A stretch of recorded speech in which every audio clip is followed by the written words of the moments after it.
Muy buenos días a todos. Gracias a la directiva de la Sociedad Dominicana de Neurología y Neurocirugía por permitirme este espacio para pertenecer formalmente a esta prestigiosa institución. También quiero agradecer a la doctora Deyanira Ramírez porque nos permitió y nos colaboró con este estudio que fue realizado en la Unidad de Enfermedades Desmielinizantes del Hospital Docente Padre Villini, y también agradecer a la doctora María Cedeño, que nos colaboró con el análisis de los datos. Y por último, y no menos importante, agradecer a Laboratorios Vago por permitirnos este espacio para poder presentar aquí. Entonces, el tema fue la esclerosis múltiple y el SARS-CoV-2, una experiencia en República Dominicana. A manera de introducción, como todos sabemos, la esclerosis múltiple es una enfermedad desmielinizante y autoinmune del sistema nervioso central con un componente tanto inflamatorio como neurodegenerativo, y es la principal causa de discapacidad en adultos jóvenes de origen no traumático. Debido a que los tratamientos que se utilizan para la enfermedad, para la esclerosis múltiple son inmunosupresores e inmunomoduladores, para nosotros fue de especial interés saber si existía algún impacto con el coronavirus en esta enfermedad, sea en la enfermedad en sí o de acuerdo al tipo de terapia modificadora que utilizaban. El objetivo general del estudio fue determinar las características clínicas y la progresión de la enfermedad en pacientes con esclerosis múltiple con historia de infección por coronavirus en la Unidad de Enfermedades Desmielinizantes y Esclerosis Múltiple del Hospital Docente Padre Villini, ubicado en Santo Domingo, durante el periodo de tiempo de noviembre 2020 a diciembre 2021. Los objetivos específicos eran identificar las características clínicas de la esclerosis múltiple en aquellos pacientes que tenían historia de infección por el coronavirus, comparar las complicaciones de la infección por el coronavirus en pacientes con esclerosis múltiple según el tipo de terapia modificadora de la enfermedad, también determinar la presencia de brotes o recaídas en los pacientes con esclerosis múltiple y el coronavirus de acuerdo al tratamiento modificador de la enfermedad, y por último, identificar los casos de pacientes con esclerosis múltiple y coronavirus según el estado de vacunación. Tuvimos algunas limitaciones en el estudio, como fue que es un centro único, aunque eso es una limitación parcial, ya que sabemos que la mayoría de los pacientes deben pasar por el programa de desmielinizantes para su aprobación. Las novedades que ocurrían en el virus, que en ese momento no se conocía por completo, lo que ayer era verdad, mañana era mentira, y había muchos cambios, y el subdiagnóstico, ya que hubo pacientes que se manifestaron asintomáticos de esos que se vieron y obviamente no se les realizó prueba de rutina. En este momento, la unidad de enfermedades desmielinizantes se encontraba en el Instituto Nacional del Cáncer en el 5º piso. El diseño metodológico fue un estudio retrospectivo, analítico y observacional de corte transversal. Se realizó una encuesta semiestructurada con preguntas abiertas y cerradas, como sí, no, o preguntas de selección múltiple, y otras abiertas donde el paciente podía explicarse para nosotros sacar la conclusión. Y se utilizaron las historias clínicas de los pacientes con esclerosis múltiple para complementar la investigación. En cuanto al análisis estadístico, los datos cuantitativos se expresaron en media si tenían una distribución normal, pero si tenían una distribución desviada, fuese izquierda o derecha, se expresaban en mediana, y los datos cualitativos se reportaron como porcentaje o frecuencia. Entonces, la población y muestra que se vio en ese periodo de tiempo fueron 270 pacientes con enfermedades desmielinizantes, de los cuales se excluyeron 68 porque tenían diagnóstico de trastorno del espectro NMO, y 3 porque estaban aún en estudio y no se sabía el diagnóstico certero. Por lo tanto, quedaron 199 pacientes. De esos 199, se realizó una muestra con una calculadora online con un nivel de confianza de un 95% y un 5% de margen de error. Eso es una muestra estándar y esto dio como resultado 132 pacientes. Esto es para que fuese una cantidad representativa, una muestra representativa. Entonces, se aleatorizaron los 199 pacientes y luego se escogieron los primeros 132. De esos 132, se excluyeron 3 porque hubo inconvenientes para contactarlos. Entonces, la muestra total fue 129 pacientes, de los cuales 67 pacientes, para un 51.9%, tuvo coronavirus. Los criterios de inclusión fueran que el paciente tuviese el diagnóstico de esclerosis múltiple por la Clasificación Internacional de Enfermedades, también que el paciente fuera conocido del Departamento de Neurología o más bien de la unidad de desmielinizantes, que tuviese igual o mayor de 18 años de edad y que se le haya realizado el diagnóstico del coronavirus, fuese por reacción en cadena de polimerasa, por antígeno o por clínica. Se excluyeron aquellos pacientes que tenían otras enfermedades desmielinizantes del sistema nervioso central, que tuviesen incapacidad o negación para contestar los cuestionarios o que en caso de incapacidad no hubiese un testigo o un familiar que se hiciese responsable de responder las preguntas. Entonces, los resultados de nuestro estudio, recordando que la muestra eran 129, de los cuales 67, que fue un 51.94%, tuvieron historia de infección por coronavirus. Entonces, aquí vemos que de los métodos diagnósticos que se utilizaron para detectar el coronavirus, la mayoría fue por reacción en cadena de polimerasa, con un 46.27%.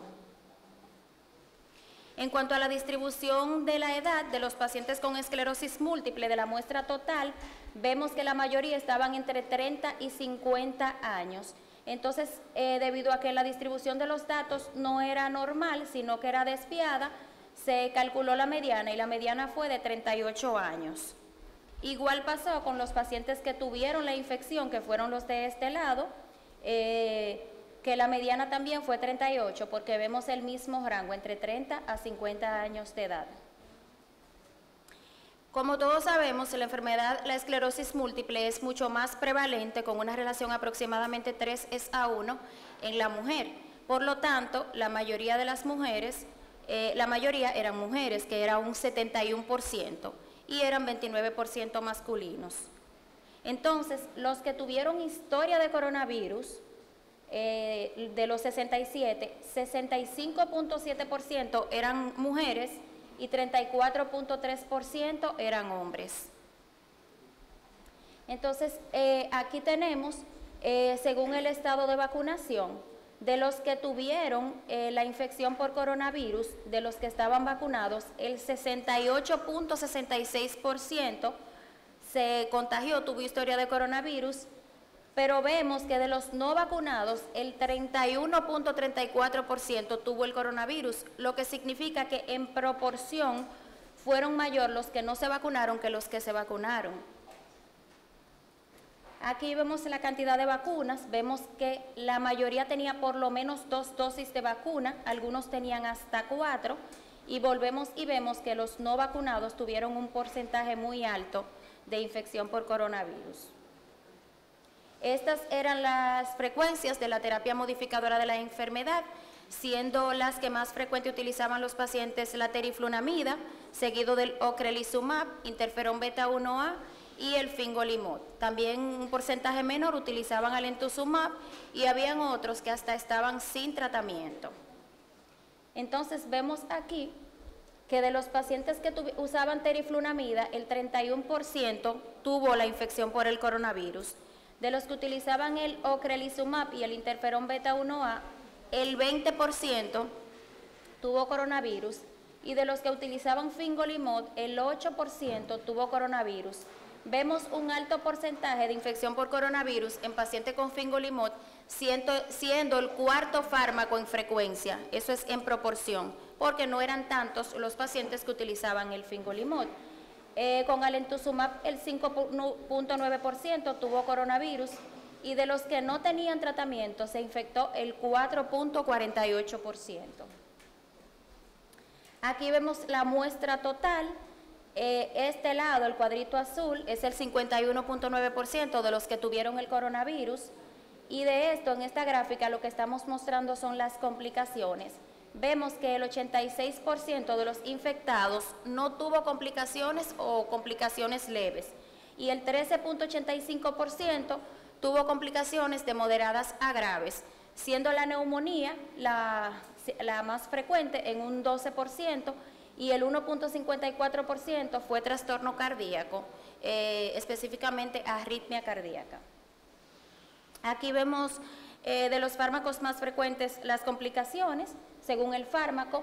Vemos que con teriflunomida los pacientes solamente presentaron como complicación trastorno cardiovascular, y ya los demás, interferón beta 1A, ocrelizumab y fingolimod, presentaron fue neumonía.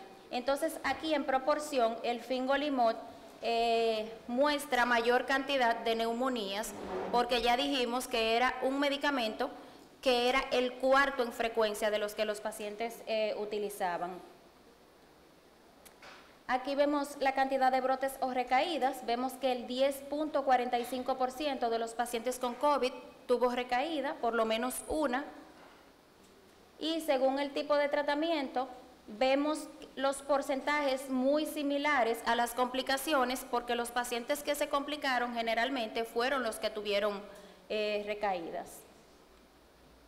Y gráficamente vemos como el fingolimod está en primer lugar en cuanto a las complicaciones o brote o recaída, en proporción por ser uno de los fármacos que menos cantidad tenía. Aquí vemos la escala de discapacidad, la EDSS, conocida por todos. La mayoría de los pacientes tenían entre 1 a 2.5 de EDSS, y vemos como tanto los pacientes que no se infectaron como los que se infectaron tenían un valor similar, o sea que no cambiaba mucho la escala. Aquí lo vemos que como los datos eran de distribución despiadada, se sacó la mediana del EDSS y la mediana fue 2, como lo vemos graficado aquí en los infectados con COVID-19. La mediana de EDSS fue 2, pero la mayoría estaban entre 1 a 2.5. Ya este es el resumen de todo lo que se ha dicho. Vimos que la mayoría eran femeninas, para un 71%, que la edad promedio eran 38 años. En cuanto al estado de vacunación, en proporción los no vacunados se infectaron más. En cuanto a la cantidad de dosis, la mayoría tenía al menos 2 dosis de vacunas. Estos eran los tratamientos modificadores de la enfermedad más frecuentes, que ya lo mencionamos. Las complicaciones fueron en su mayoría leves o ninguna, y solamente un 13.85% presentó complicaciones, que en su mayoría fueron moderadas y algunos casos graves. También el tipo de complicación fue generalmente neumonía y arritmia cardíaca, y un 10.45% tuvo recaída. Aquí vemos el resumen de la escala del EDSS, que la mayoría estaba entre 1 a 2.5, y nuestras conclusiones fueron las siguientes. La mediana de edad de los pacientes con SARS-CoV-2 fue de 38 años. Los pacientes que no habían sido vacunados presentaron un mayor porcentaje de infectados por el coronavirus. La mayoría de los pacientes con esclerosis múltiple y SARS-CoV-2 no presentaron complicaciones o desarrollaron un COVID leve. La mayoría de las complicaciones fueron neumonía seguida de trastorno cardíaco. En proporción, los que presentaron más brotes eran los que utilizaban fingolimod. Los que tenían neumonía eran los que usaban el fingolimod, interferón beta 1A y el ocrelizumab. Ya los que utilizaban teriflunomida solamente presentaron trastorno cardíaco, específicamente arritmia. Las terapias modificadoras de la enfermedad no predispusieron a los pacientes a padecer infección por SARS-CoV-2. La mayoría de los pacientes con SARS-CoV-2 usaban de tratamiento teriflunomida, ocrelizumab e interferón beta-1A. Y por último, en este trabajo no se observó cambios del pronóstico de los pacientes con esclerosis múltiple y SARS-CoV-2 asociado a la escala de EDSS ni al sexo. Tenemos que tomar en cuenta que la EDSS era la del momento del estudio, o sea que no tenemos como un antes y un después del coronavirus. Estas fueron nuestras referencias y muchas gracias por su atención.